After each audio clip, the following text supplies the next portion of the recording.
sinful sexual behavior is not about a desire for too much sex. It's actually against sex. Can you tell me what that means? Sure.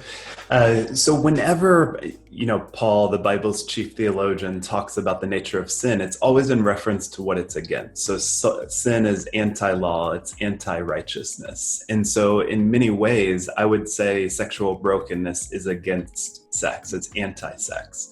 So if we look at the root word of sex, it's taken from the Latin word secare, which means to sever or to amputate from the whole. And so our sexuality then is this awareness that we are severed, we are broken in relationship from God and from others. And our sexuality is part of the way that we go about reconnecting. And so when you think about something like pornography, well, one of the things that my research found was that a man struggling with a lack of purpose was 7 times more likely to pursue pornography. And so again, to really think about what's the psychological, spiritual condition of this man, well, he's feeling stuck.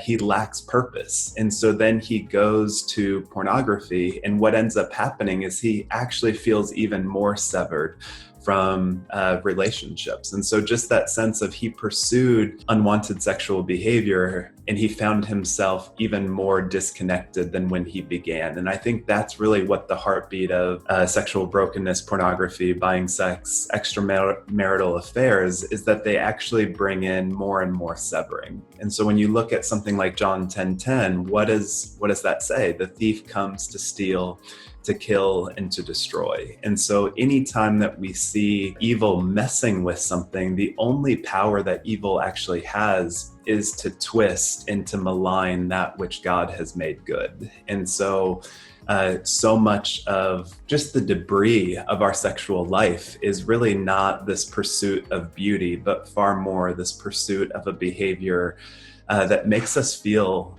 more disconnected, more ashamed of who we are, and less capable of pursuing a life of integrity. And that's where I think we have to step into the reality that our pursuit of things like porn are actually against the sex that we would claim that we actually want to have. Because it pushes us farther and farther away from the good, healthy marital sex. We know that God's way is always better, right? But when you really actually experience the wholeness and the goodness in there, it really is so much better. And I've tried it both ways, and I really recommend God's way, but not out of control and shame and some of the things we talked about before, but just that idea that it really is better. It really is better for me, and it feels better. Yeah, it is better.